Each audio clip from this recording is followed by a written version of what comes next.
اللهم بارك على محمد وعلى آل محمد كما باركت على إبراهيم وعلى آل إبراهيم إنك حميد مجيد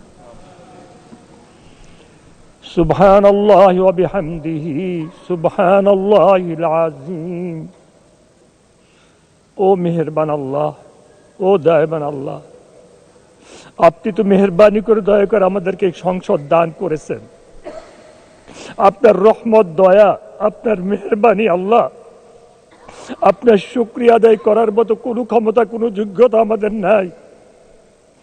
আমরা যদি সারা জিন্দেগি আপনার কাছে সেজদায় পড়ে থাকি, আপনার কিঞ্চিত শুকরিয়া আদায় হবে না।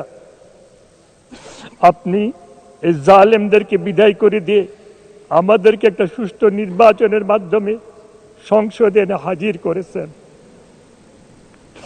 আয় আল্লাহ, আজকে যাদের শোক প্রস্তাব করা হয়েছে, বিশেষ করে আমাদের দেশনেত্রী খালেদা জিয়া, উনাকে আপনি জান্নাতুল ফেরদাউস নসিব করেন, উনার সমস্ত গুনাহ থেকে মাফ করে দেন, উনার সমস্ত গুনাহ থেকে মাফ করে দেন। উনার পরিবার পরিজনদের, সন্তানদেরকে আপনি কুদরতিভাবে হেফাজত করেন। আমাদের সাবেক রাষ্ট্রপতি জিয়াউর রহমান সাহেবকে আপনি শহীদি দরজা দান করেন। আল্লাহ, উনাকে ক্ষমা করে দেন।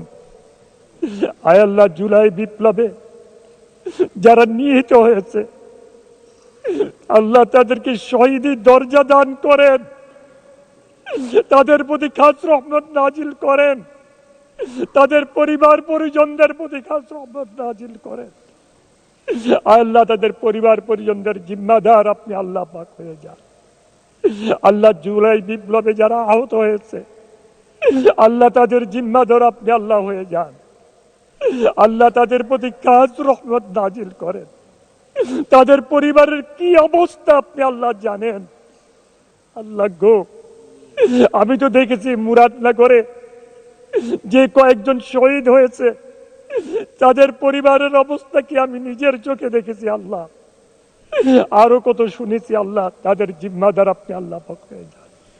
আমাদেরকে তাদের খেদমত করার তৌফিক দান করেন, তাদের সেবা করার তৌফিক দান করেন, তাদের সমস্যাগুলির সমাধান করার তৌফিক দান করেন। আয় আল্লাহ, এই 17 বছরে আমাদের মধ্যে যারা জেলখানায় ছিল, অত্যাচারিত হয়েছে, জুলুমের শিকার হয়েছে, নির্যাতনের শিকার হয়েছে, আপনি আল্লাহ তো সব জানেন।